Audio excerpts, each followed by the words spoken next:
제가 지난달에 인성교육 관련한 공청회가 있었는데요. 거기에서 이제 특강을 들었습니다.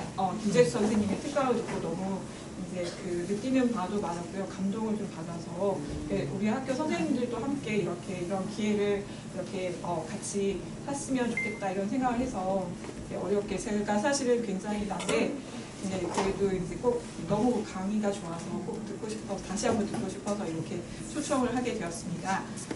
오늘 이 선생님과 함께하는 시간이 굉장히 알찰 거라고 저는 이제 그렇게 당연히 그렇게 생각을 하고 있고요. 아무튼 오늘 이제 2시간 동안 이제 강의를 해주신 세종과학예술영재학교의 수학을 담당하고 계시는 김재숙 선생님이십니다. 네, 제가 오늘 말씀드릴 주제는 인성수학, 인생수학, 인성교육에 기반한 수학 수업 사례를요. 네, 대전에서 14년 동안 근무하다가 영재학교 개교할 때 거기서부터 같이 지금 현재 근무를 하고 있습니다. 여름에 저의 경험을 담은 책을 발간하게 되었습니다.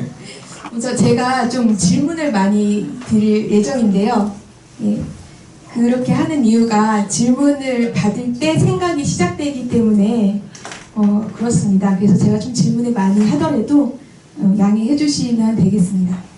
그리고 많은 좋은 연수를 듣고서 이제 나도 그렇게 하고 싶어서 똑같이 해보지만 그 선생님이 보았다는 어떤 효과를 저도 똑같이 겪지 못하는 그런 일들이 왜 생길까라고 생각을 해보면 말보다도 어떤 마음 자세 그런 게 중요하지 않을까라고 생각을 해보았습니다.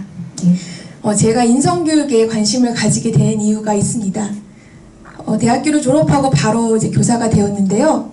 제가 이제 다른 선생님들이 다 맡기를 기피해서 이제 맡지 않겠다고 한 반을 신규 교사인 저에게 중학교 2학년 남학생 반을 주었습니다. 왜냐하면 그 반에 심하게 따돌림을 당하는 아이가 있었고요.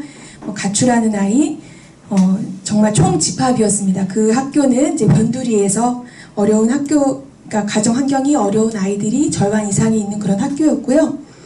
그래서 거기서 제가 열심히 수업 준비를 해서 중학교 수학 어렵지도 않은 것을 나름대로 열심히 수업 준비를 해가지고 아이들 앞에 섰지만 이제 수업을 할 수가 없었어요. 왜냐하면 아이들이 제 말을 듣지 않았기 때문에요.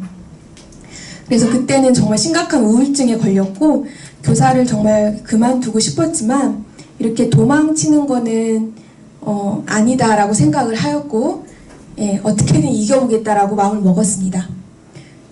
그런데 이제 저는 수학을 가르치려고 아이들 앞에 섰는데 이 아이들이 수학을 좀 안다고 해서 아이들의 인생이 변화될 수 있을까? 이제 교사가 됐으니까 뭔가 되게 좋고 중요한 것을 가르쳐 줘야 될 것 같은데 그게 무엇일까? 이렇게 고민을 참 많이 했습니다. 그래서 정말 많은 모임에 찾아다녔습니다. 협동학습 모임도 찾아다니고 기독교사 모임도 찾아다니고 연수도 각종 책 여러 가지 많이 다니게 됐습니다. 그러다가 이제 인성교육을 접하고 나서부터 아이들에게 해야 되는 가장 중요한 것이 인성교육이구나 라고 이제 생각을 하게 되었습니다. 제가 이제 수학을 통해서 인성교육을 한다고 하면 다들 그게 가능할까? 웬 수학이랑 인성교육이지? 이렇게 말씀을 하십니다. 그런데 인성교육이라는 게 그것을 하는 시간이 정해져 있는가? 라는 생각이 들었습니다. 그리고 수학교사라서 아이들을 가장 많이 만나는 시간이 수학 시간인데 내가 아이들을 가장 많이 만나는 시간에 자연스럽게 인성교육을 할 수 있다면 얼마나 좋을까? 이렇게 생각을 해보게 됐습니다. 그래서 수학을 통해서 인성교육을 한다고 하면 그러면 협동학습을 생각하시나 보다 이렇게 할 수도 있고요. 물론 협동학습도 인성교육을 위한 효과적인 방법이긴 합니다. 그런데 저는 그런 구조를 통한 수업보다는 수학적인 내용을 가지고 인성교육을 하면 어떨까라고 생각을 했고요. 그렇게 생각한 이유가 있었습니다. 네, 생각과 행동 둘 중에 무엇이 원인일까요? 제가 인성교육을 접할 때 제가 처음에 접했던 게 바로 저거 내용이었습니다. 아이들의 행동을 바꾸려고 하지 말고 아이들의 생각을 바꾸려고 해라 라는 말씀을 들었는데요. 저는 그 말이 이해가 되기까지 한 6개월은 걸린 것 같습니다. 되게 단순한 말인데도 제가 여기 한솔고등학교에 강의가 있다고 생각을 했기 때문에 제 차를 운전해서 여기까지 왔잖아요. 내가 어떤 행동을 하고 말을 한다는 것은 그거는 결과고 그 이전에 원인이 있기 때문에 제가 바깥으로 드러난 말과 행동을 한 것이거든요. 예, 그리고 내가 있을 때랑 없을 때랑 아이들의 모습이 다르다면, 그리고 나는 교육했는데 아이들이 계속 똑같은 걸 반복한다면, 그러니까 뭔가 원인이 바뀌지 않았기 때문에 계속 같은 걸 반복할 수밖에 없겠죠. 예, 그래서 그렇다면 내가 교육을 한다고 했는데 아이들의 원인된 생각이 변화되지 않았다면 효과적인 교육을 하고 있는 것일까, 이렇게 생각을 해보았습니다. 근데 매를 대도 소용이 없구나 그때 깨닫고 이제 다음 해부터 매를 내려놓게 되었는데요. 예, 이제 그때 제가 했던 교육은 행동을 바꾸려고 했던 그런 교육이었습니다. 예, 여기 보면 이게 논인데요. 윗논과 아랫논, 얘가 조금 지대가 높은 논입니다. 이제 논두렁에 구멍이 나서 물이 새고 있을 때 막아야 한다면 어디를 막는 것이 효과적일까? 예. 아무래도 위쪽을 막아야 효과적이겠죠. 예, 즉 생각을 바꿔주는 것이 더 효과적인 교육이다라는 것을 말씀드리고자 하는 겁니다. 그래서 저는 인성교육이라는 것은 더 나은 생각을 택할 수 있도록 도와주는 것이 인성교육이다라고 생각을 정립을 했습니다. 그리고 수학은 생각의 학문이지 않습니까? 네, 생각을 군더더기 없이 논리적이고 핵심적으로 표현하면 하는 그런 학문이고, 이제 수학하는 사람들은 사실 연필하고 연습장만 있으면 계속 생각을 하면서 문제를 풀잖아요. 예, 그렇기 때문에 결국 인성교육이 더 나은 생각을 택할 수 있도록 도와주는 것이라면 수학이랑 너무나 성격이 닮았다라고 생각을 한 것입니다.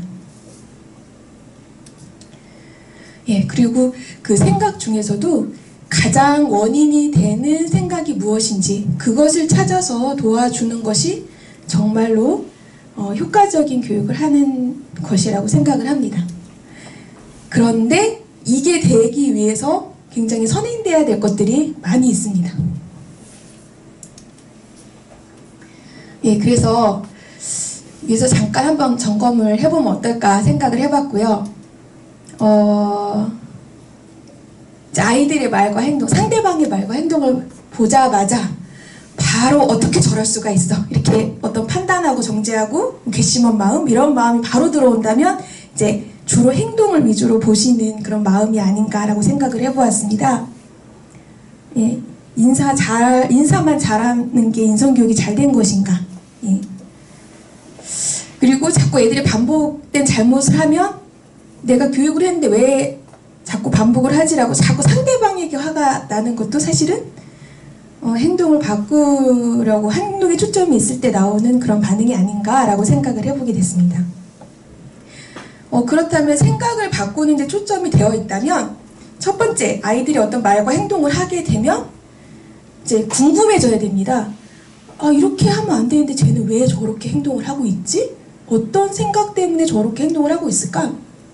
예, 예를 들어서 제가 이제 아침 일찍 출근을 해서 교무실에 있다가 창문을 내려다 봤는데요. 바로 이거는 아주 몇 년 전의 일입니다. 거의 초임 때 일이었는데 아이들이 어떤 아이가 이제 무단횡단을 막 하고 왔어요. 근데 거기가 되게 위험한 도로였기 때문에 저러면 안 되는데 교육을 해야 되겠다라고 해서 그 아이를 불렀습니다.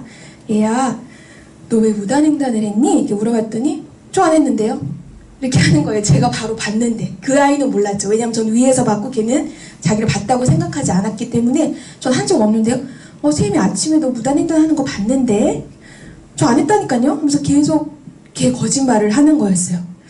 근데 이제 그때 제가 생각했던 바로 주요 초점이 바로 뭐였냐면은 내가 항상 행동을 바꾸려고 했으니까 이번에는 생각을 바꾸는 교육을 하자라고 생각이 되었고, 이 아이가 왜 거짓말을 할까를 정말 깊이 생각을 해보게 됐습니다.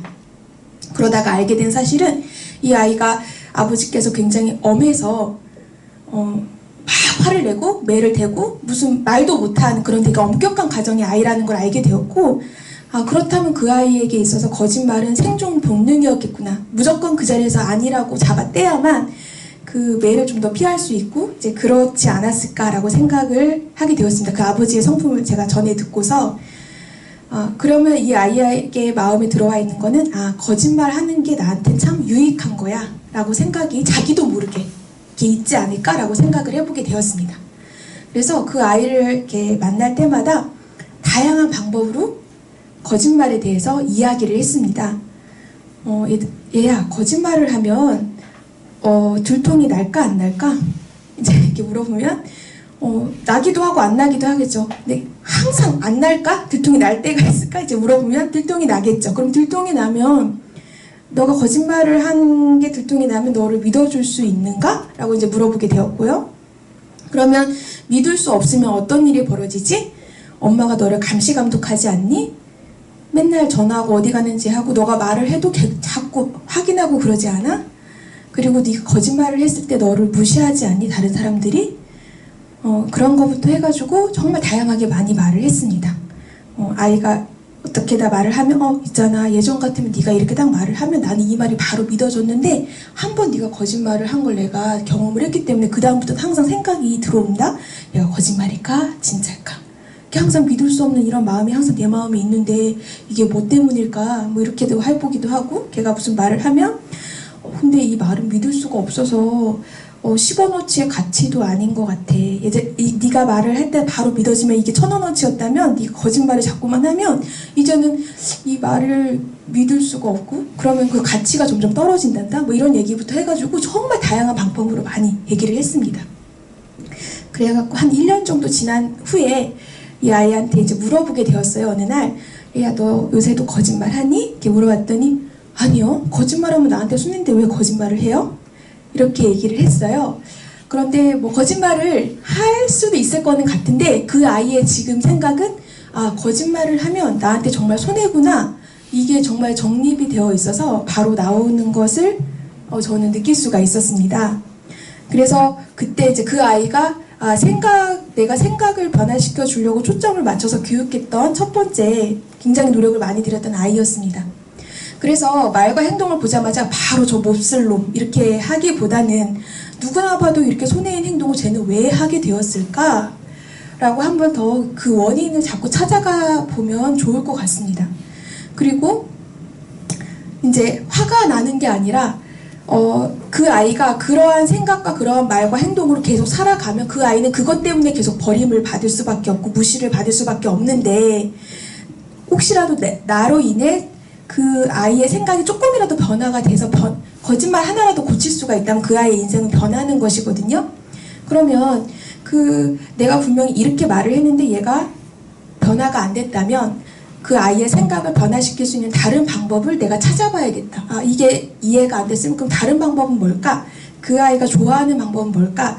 라고 자꾸만 그 아이의 생각을 변화시킬 수 있는 다른 방법을 자꾸만 찾아가고 생각을 하게 되지. 이제 그래서 나중에는 그 아이의 생각을 변화시킬 수 없는 저 자신이 좀 답답하지 그 아이가 화가 나지는 않더라고요. 그리고 이렇게 해 저렇게 해 이렇게 명령보다는 이걸 왜 해야 되지? 이걸 왜 하지 말아야 될까? 그렇게 스스로가 알아서 결정해서 살아갈 수 있는 사람으로 돕는 그냥 명령만 하면 생각하지 않고 몸만 움직이면 나중엔 좀 바보가 되잖아요. 그렇게 이제 변화가 되게 되었습니다. 그러면 이제 수학으로 돌아와서 수학을 왜 배울까라고 생각을 해보면 이제 수학교사가 이 질문을 참 많이 듣죠, 아이들에게. 왜냐하면 수학이 너무 추상적이니까 이게 어떻게 필요한지 몰라서 동계산만 할 수 있으면 되지요 부터 해가지고 그래서 예전에는 생활적으로 얼마나 유용한지 사인 함수가 얼마나 우리에게 좋은지 공을 던지면 이게 2차 함수다 뭐 여러 가지 생활적으로 적용해서 가르쳐 보기도 했고 그것만이라도 아이들이 그 유용성을 아는 것도 사실은 굉장히 좋은 수학 교육이라고 생각이 되고요. 그런데 그거에다 더해서 학문을 하면서 인성까지도 바르게 할 수 있는 그런 교육을 할 수 있다면 얼마나 좋을까 이렇게 생각을 해보게 됐습니다. 그래서 수학을 공부하면서 같이 인성까지 그리고 그게 삶에서 개념이 이해되는 수학이면 이제 나랑 동떨어진 학문이 아니라 내게 이 수학이 참 유용하구나 라고 이렇게 생각하는 세상이 되면 얼마나 아름다운 세상이 될까라고 생각을 해보게 되었습니다.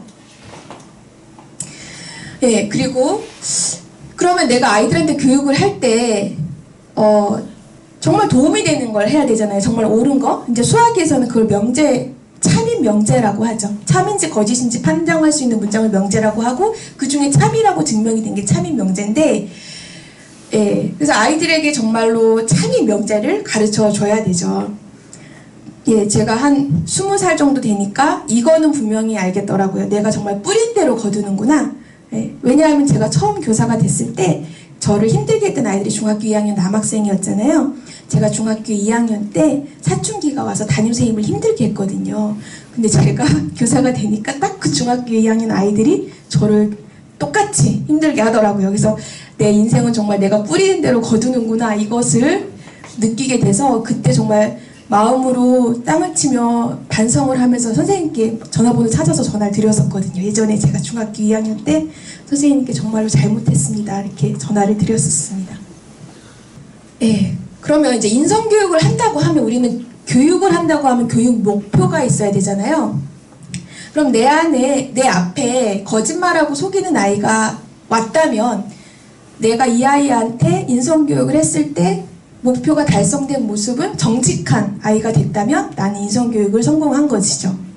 예, 내 앞에 정말 게으른 아이가 왔다라고 한다면, 이 아이가 성실하고 부지런한 아이로 변화가 조금이라도 됐다면 정말 효과적인 인성교육을 한 것이죠.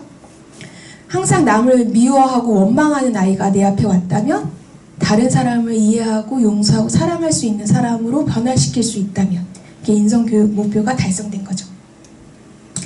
이기적이고 자기밖에 모르고 자기 이익만 생각하는 사람이 내 앞에 왔다면, 공동의 이익을 생각할 수 있는 사람으로, 그리고 부정적이고 소극적인 아이는 긍정적이고 적극적인 아이로, 예, 교만하고 자만한 아이는 겸손하고 다른 사람에게 배울 수 있는 아이로 변화가 된다면, 예, 그게 바로 인성교육이 달성된 모습이겠죠. 예, 그래서 어떤 우리가 목표가 있어야 된다고 생각을 하고요. 예, 그래서 그걸 통틀어서 참된 열매, 진실함, 이렇게 한번 표현을 해봤습니다. 예, 자, 제가 두 한자를 가지고 왔습니다. 앞에 거는 친입니다. 친. 예, 친할 친. 뒤에 거는 새로울 신입니다. 친과 신.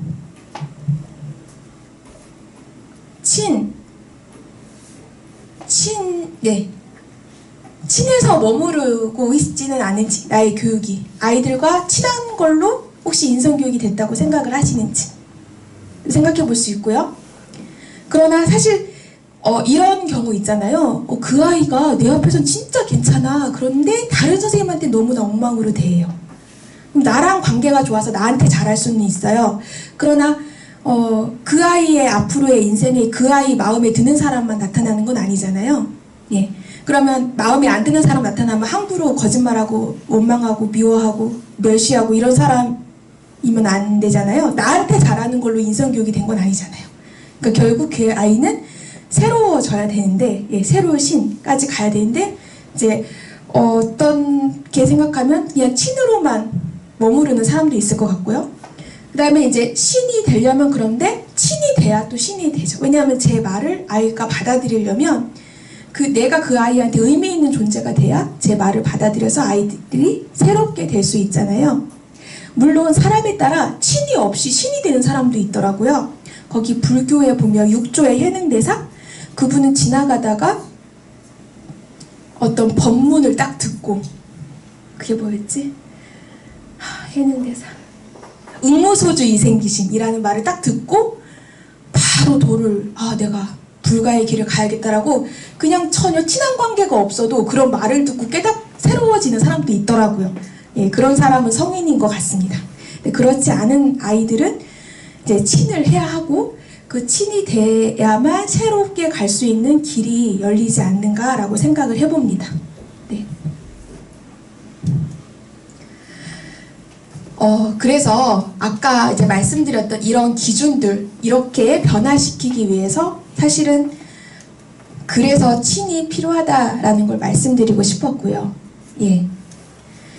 그리고 혹은 어떤 선생님은 그냥 친에서만 머무르시고 거기서만 만족하시는 선생님들도 계시지 않은가 이런 생각도 들었습니다. 근데 나와의 관계가 좋아서 내가 인기가 좋아지는 거하고 그 아이가 변화되는 거하고는 좀 다른 문제다라고 생각이 되었습니다. 네. 그래서 아까 말씀드렸던 그거 목표, 즉 인성교육을 하기 위해서는 기준이 필요합니다. 그냥 이 아이를 이해만 하고 말고 그래 다 괜찮아 이렇게만 한다고 해서 인성교육이 되는 게 아니라 그 아이가 뭔가 부족이 하나라도 개선이 되어야만 인성교육이 된 것이 아닌가. 예, 그래서 수학 시간 첫 시간에 이제 아이들에게 해주는 얘기가 이겁니다. 학업 법칙, 예, 진실하고 성실하고 부지런하고 정직하고, 예, 아이들에게 이제 수학에 플러스가 있고 제로가 있고 마이너스가 있는데 인생에도 플러스가 있고 제로가 있고 마이너스가 있습니다. 네, 진실하고 성실한 거 이거는 플러스고 게으르고 태만하고 이거는 마이너스고 오늘은 진실했다가 내일은 거짓말하고 이러면 이제 제로가 되죠. 아니면 저는 미워하지도 않고 사랑하지도 않을 거예요. 그럼 그 자리는 이제 제로가 되겠죠. 예. 그래서 이제 아이들에게 이렇게 물어봅니다. 얘들아, 너희들 정말로 게으르고 태만하고 거짓말하고 속이는 여자친구를 만나서 결혼하고 싶냐?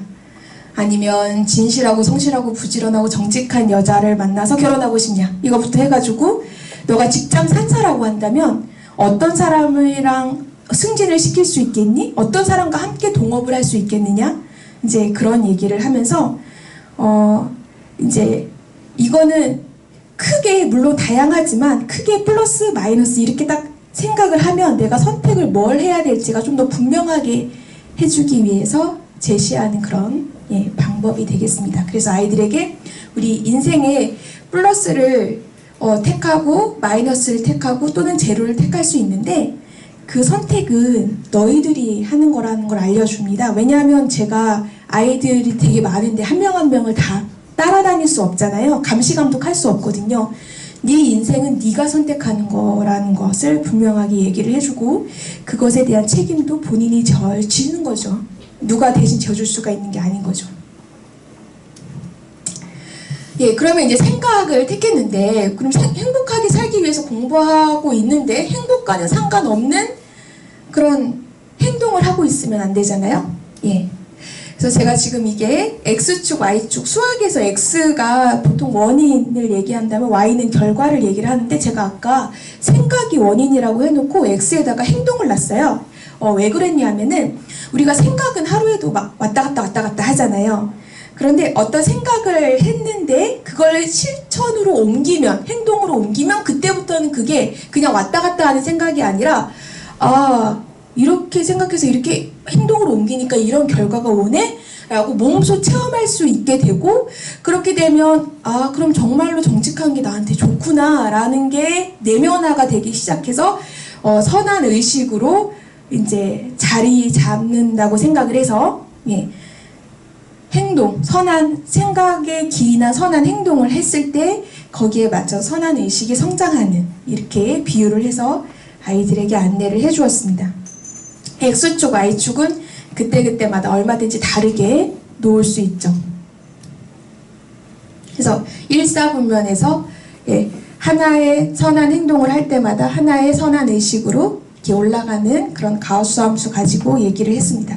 사실 가우스 함수를 비유한 이유도 있습니다.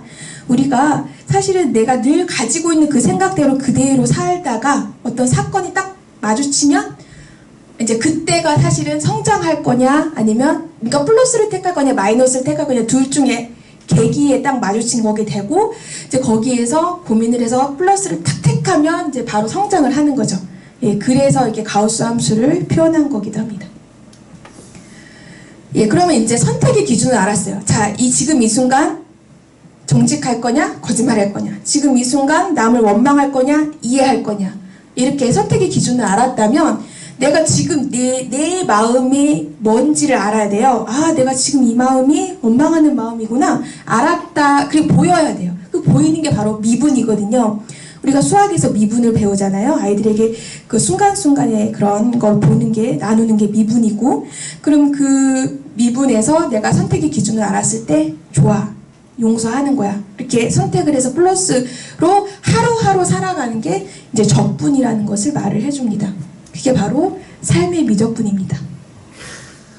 네. 미분과 적분을 모르니까 미분 나분. 네, 그러면 이제 아이들이 저는 어쩔 수 없었어요. 엄마 아빠가 맨날 집에서 싸우는데 어떡하라고요. 저희 집은 너무 가난한데 어떡하라고요. 이제 그런 얘기를 많이 하는데요. 이제 연이 이렇게 위로 향하면 바람이 불 때 더 빨리 올라가고, 연이 밑을 향하면 바람이 불 때 더 빨리 내려가는 것처럼 내가 방향을 어디로 두고 있냐에 따라 환경은 촉진제가 되는 거지, 환경 때문에 내가 망하는 건 아니다라고 이제 생각을 하죠. 왜냐하면 미국의 그 유명한 일화가, 어떤 유명한 목사님께 어떻게 이 자리에 오게 됐습니까? 했을 때 저희 아버지가 알코올 중독자였거든요. 근데 제가 어떻게 똑같은 인생을 삽니까? 라고 말을 한 사람이 있고, 감옥에 간 사람한테 너 어떻게 이렇게 감옥에 가게 됐냐? 우리 아버지가 알코올 중독자였는데 내가 뭘 보고 배웠겠습니까? 그러니까 두 사람 대답이 똑같았지만 두 사람 다 그 환경에서 나는 절대 저렇게 하지 말아야겠구나 라고 생각해서 플러스로 방향을 잡은 사람과 마이너스로 방향을 잡았을 때 나에게 주어진 상황과 환경은 내가 그쪽 방향으로 더 빨리 가게 하는 그런 거라는 것을 이제 말을 해줍니다. 그래서 이제 절대값 함수, 이 사람은 정말 힘든 일이 생겼을 때 제로까지는 오지만 이건 내가 원하는 삶이 아니었어 라고 다시 이제 올라가는 그런 감동적인 사람이죠. 근데 이 사람은 항상 원망불평하다가 어느 날 좋은 일이 생겨서 잠깐 이제 제로가 오면 마음은 편한데 다시 또 습관대로 항상 원망하고 미워하고 불평하고 이제 이렇게 다시 내려가는 이제 그런 함수도 비유를 해주면서 내가 어떠한 삶을 살고 있는지, 생각을 하고 있는지 그런 그래프를 비유해서 알려주기도 합니다. 그리고 이제 1차 함수 가르칠 때 기울기에서도 어제와 오늘이 성장한 게 없다면 그거는 상수함수의 인생을 살고 있네요. 이렇게 얘기를 해주기도 하고요. 2분의 1, 기울기가 2분의 1이면 똑같은 일을 두 번은 겪어야 하나를 배우는 사람. 하나가 생기면 한 개를 배우는 사람. 어떤 사람은 한 개에서 두 가지를 배우는 사람. 사람마다 기울기가 다르죠. 그러면 우리가 똑같은 시간을 사는데 되게 효율적으로 살면 좋잖아요. 그래서 4X 시간이 어떻게 되는지 모르겠지만, 예전에 이제 제가 어떤 아이가 제 반 홈페이지에 제가 아이들 사진을 이렇게 올려놓고 이제 이랬는데 거기다가 욕을 적었어요. 거기다 뭐라고 욕을 적었냐, 제 입에 담기가 너무 힘들어요. 그때 중학생이었는데 년 한 성적인 욕을 막 적어놓고 거기다가 뭐 애들 옷 벗는 거 되게 좋아해 뭐 이런 식의 글을 적었는데, 그게 남학교였기 때문에 연이라고 말한 건 담임인 저한테 했다는 욕이라고 생각이 되고, 그리고 그 아이디의 이름은 약간 정신지체가 있어서 그 아이가 그 글을 썼다고 볼 수 없고, 다른 아이가 그 아이의 아이디로 이렇게 뭐 학번으로 들어가 썼다고 생각이 되는, 그러니까 누가 썼는지 모르는 그런 거였어요. 사실은 그런 욕을 그런 사건이 하나 부딪힌 거지, 제가.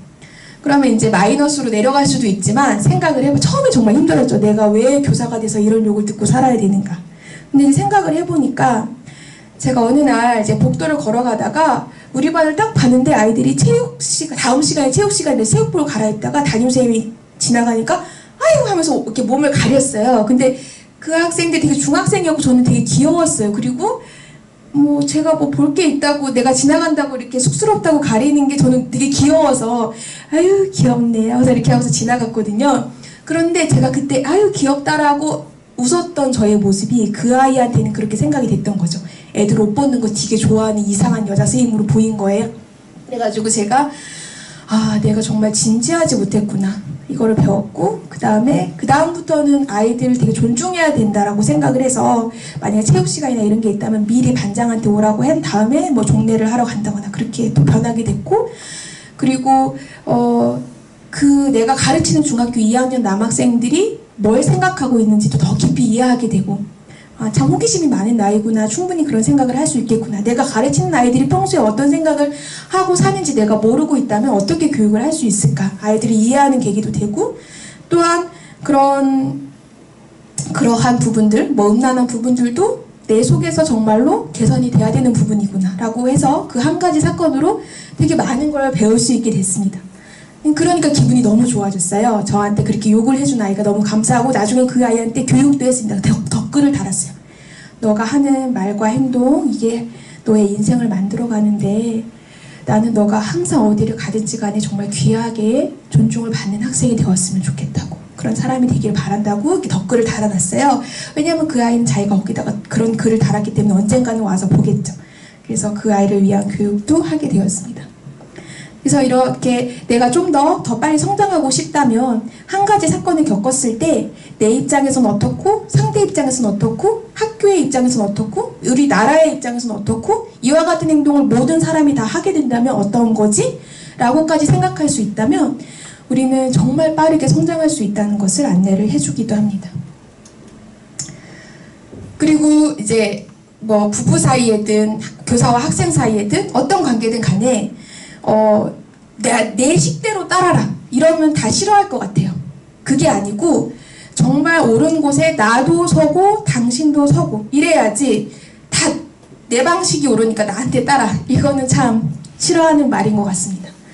예, 그래서 정말 우리가 인성교육을 할 때의 가치는 세상을 어떤 나라를 가든 어떤 종교를 가든 어디를 가든지 간에 누구나 인정할 수 있는 가치, 예를 들어 정직한 것, 성실한 것, 남을 이해하고 용서하는 것, 예, 부지런한 것, 적극적인 것, 예, 그러한 가치의 인성교육에 목적을 둬야지. 왜 예전에 우리나라가 개를 먹었다고 해서 그 프랑스의 하여튼 그분이 우리나라가 막 되게 이상했잖아요. 그 문화와 시대와 뭐에 따라 달라질 수 있는 그것이 인성교육의 가치가 되는 것이 아니고, 누구나 다 인정할 수 있는 보편적인 가치를 가지고 우리는 같이 화목할 수 있지 않을까라고 생각을 해봤습니다.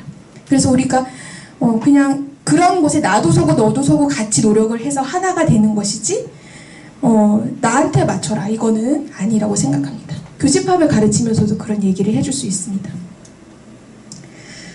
그래서 수학 문제를 풀 때 문제 해결법이 있는 것처럼 인생의 문제를 해결할 때도 이제 문제 해결이 있는 거죠. 그래서 아이들 수학 문제 풀 때 그 아이가 반응하는 태도나 이런 것을 통해서 얼마든지 인성교육을 할 수가 있습니다. 어려운 문제를 풀 때 반응하는 여러 모습들이 있거든요. 쉬운 문제는 누구나 다 풀잖아요. 어려운 것을 풀면 그걸 못 푼 사람보다 더 나아지는 거죠. 그럼 내가 잘난 사람이 되고 싶잖아요. 그럼 잘난 사람이 되고 싶으면 어려운 문제를 풀 수 있는 사람이 돼야죠. 예, 뭐 그런 식으로 수학 문제 하나를 접하는 마음 자세를 통해서도 내가 평소에 인생에서 일어나는 여러 가지 문제를 해결해가는 그런 마음 자세를 볼 수가 있는 거죠.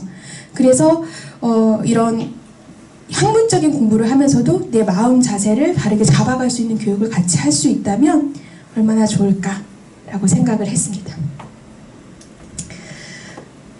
이거는 저희 영재 아이들 수업 시간에 나가서 문제를 푸는 그런 시간이었습니다.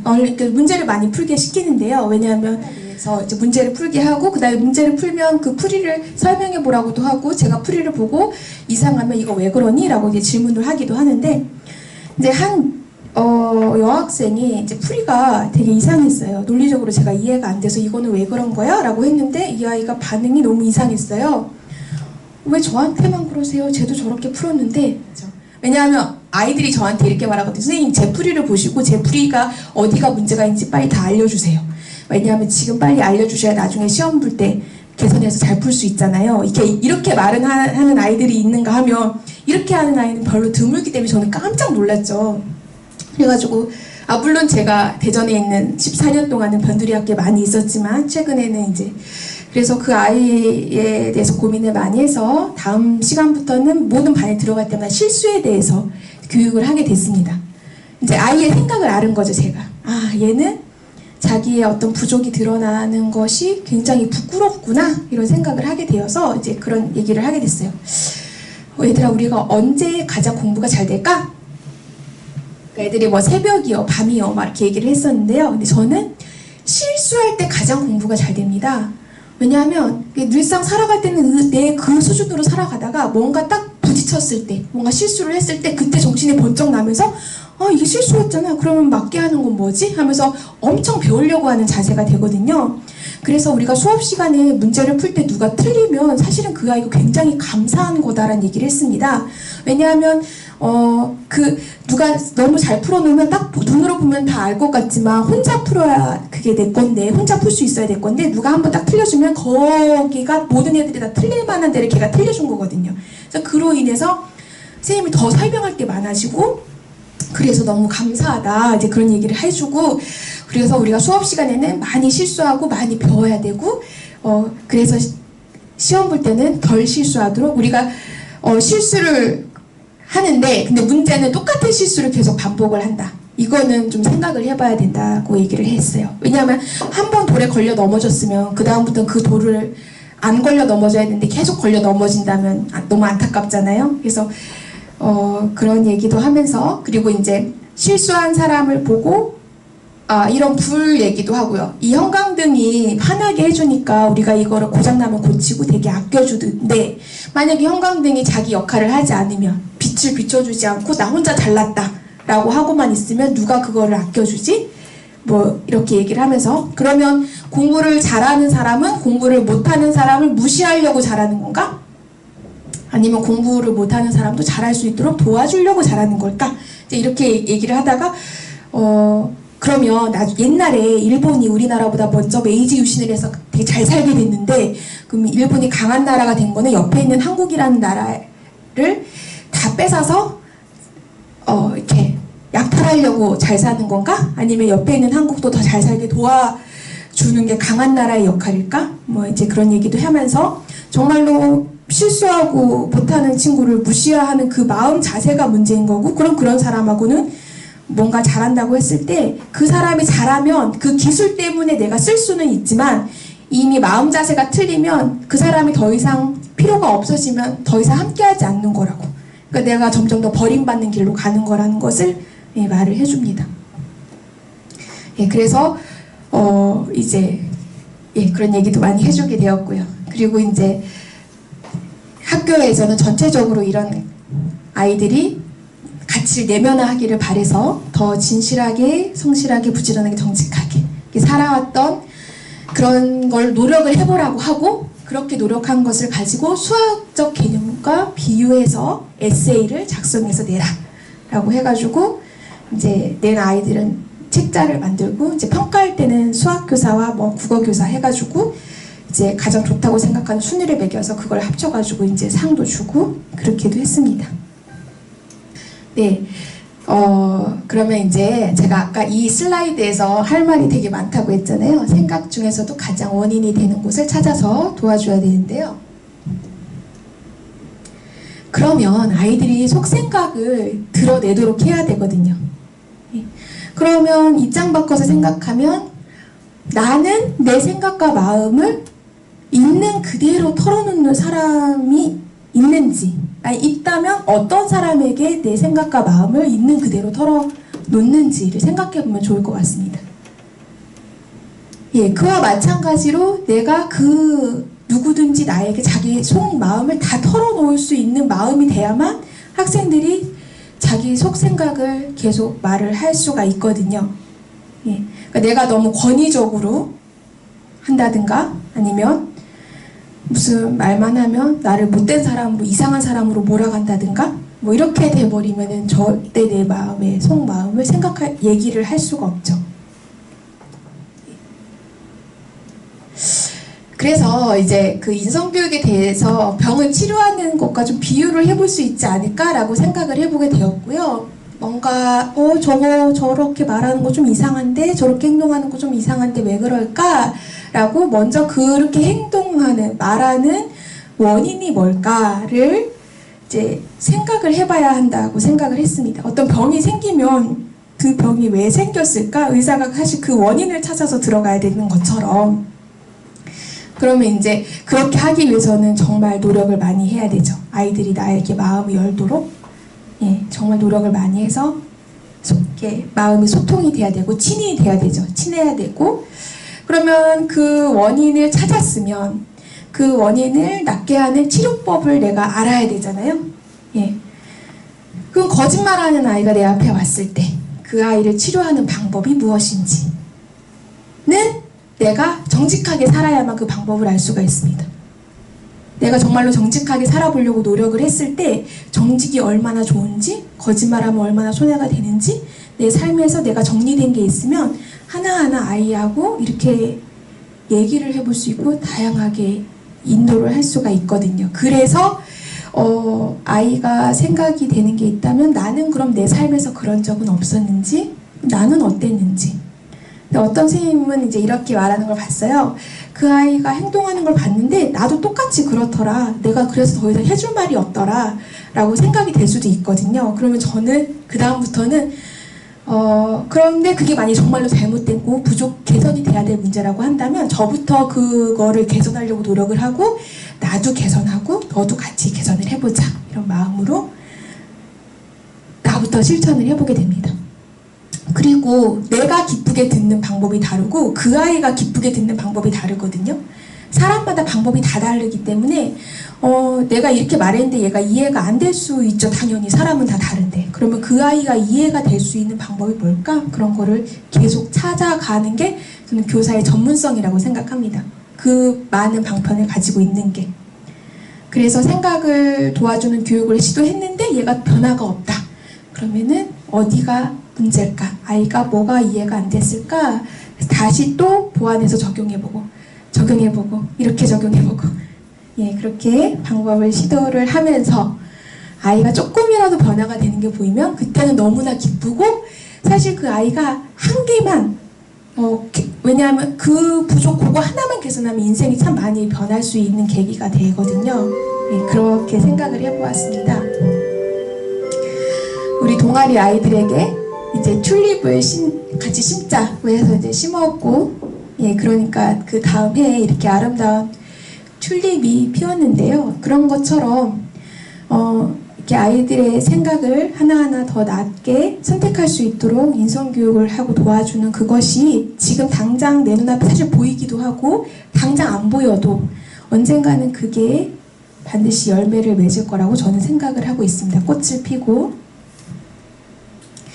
예, 그래서 처음에는 정말 우울증이 걸려서 교사를 그만두고 싶었던 사람이었지만 지금은 교사가 너무 재밌고 그리고 아이들의 반응이 나의 현 주소를 반영하는 그런 거기 때문에 바로바로 내가 개선될 수밖에 없고 예, 그래서 정말 자아 실현을 위한 최고의 직업이 아닐까라고 생각을 해보게 되었고 예, 그런 인성을 하나하나 바로 잡아주는 것이 학업 또한 잘 할 수 있도록 도와주는 길이더라고요. 아이들이 공부를 못하는 이유 중에 하나가 친구와 관계가 해결이 안 돼서 그게 스트레스 받아서 공부가 안 되고 이런 거 많잖아요.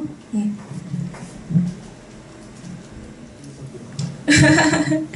예, 사실 선생님들의 얘기를 좀 듣고 싶기도 했거든요. 이게 실제로 어떻게 질문? 네, 질문이 있습니다. 네. 인성교육을 할 때 항상 제가 이렇게 갈등이 이루어지는 것 중에 하나가 네. 제가 생각하고 있는 어떤 인성의 기준이 그 학생들한테 같이 주입의 형태로 이루어지는 건 아닐까라는 생각을 굉장히 많이 하는데요. 네. 그래서 같이 분석 모양이라든지 같이 명료화 같은 것들 이렇게 해보려고 하는데 선생님은 그런 어떤 가치의 어떤 상대주의적인 어떤 그런 거에 대해서 어떻게 생각하고 계시는지. 가치 상대주의요? 네. 그러니까 예. 나의 가치는 뭐 인사를 잘하는 것부터 출발을 하는 거라고 생각하지만 뭐 학생은 또 인사보다는 뭔가 실질적으로 뭔가를 하는 거가 인성의 출발점이다라고 생각할 수도 있는 거잖아요. 예, 그럴 수 있죠. 네네. 그래서 그런 간극을 어떻게 조정을 하시는지 궁금합니다. 뭐라고 해야 되지? 부지런한 것이 좋은 거다라고 생각하는 건 저는 별로 그렇게 생각하지 않거든요. 네. 그러니까 부지런한 건 좋은 건가? 라고 생각이 드는데 네.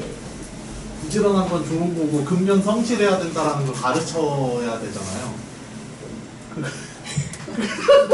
다시 안 됐어. 또안 됐어. 죄송합니다. 그냥 저만의 생각이었어요. 인성교육이 주입식으로 되면 안 되는데 그런 거에 대해서 어떻게 생각하시는지.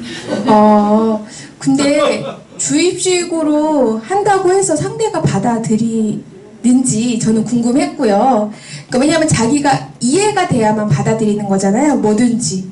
뭐 어른이든 아이든 자기가 정말로 그게 더 낫다고 생각해야만 받아들이는 거지 내가 막 이렇게 한다고 해서 애들 받아들이진 않거든요. 그래서 하나하나 얘기를 해보죠. 어떤 게 더 효과적인지 더 나은 건지를 얘기를 해보고 저는 이제 부지런한 거는 사실은 제가 살아남기 위한 방편이었어요. 교사가 되고 나서 처음부터 저에게 주어진 일은 아침에 눈 뜨고 밤에 잠잘 때까지 일을 했지만 일은 끝나지 않아요. 그러면 도대체 내가 사람으로서 할 수 있는 양이 주어져야지 왜 이럴까라고 생각을 처음에는 했어요. 그런데 어떻게든 내가 살아남아야 되고 일은 해야 되니까 자꾸만 부지런하게 계속 하다 보니까는 진짜 나중에는 어떻게까지 되냐면 2층에서 1층 내려갈 때는 꼭 일이 2개 이상 쌓여야 내려가고 시간을 아끼는 방법, 일을 효율적으로 하는 방법 하면서 저를 굉장히 부지런하게 하다 보니까 지금은 일을 굉장히 빨리 하고 일을 하고서 시간이 남고 내가 빨리빨리 해야 될 일들을 하고 사람들이 왔을 때 같이 얘기를 하고 그래서 저는 부지런하게 살아보니까 제가 되게 좋았다는 걸 알기 때문에 이제 만약에 그 아이가 이제 문제가 되는 상황이 정말로 게으르고 나태해서 생기는 그런 원인이었다면 그거를 도와주는 거고 이제 보통 그 아이가 괴로워하고 힘들어하는 이유가 있더라고요. 사람마다. 예, 그래서 그것이 더 개선될 수 있도록 도와주는 게 인성교육이라고 저는 생각을 했습니다. 예. 저 같은 경우는 부지런하게 살았더니 제가 하고 싶은 많은 것들을 할 수 있어서 좋았어요. 그런 얘기를 해주죠. 네. 저도 부지런한 게 좋은데요. 네, 앞으로의 사회에서는 또 네. 부지런하게만 살면은 당연하죠. 창의적인 생각 같은 것들이 또 꽃피우지 않을 것 같기도 하고. 근데 부지런과 창의성이 반대되는 개념인가요?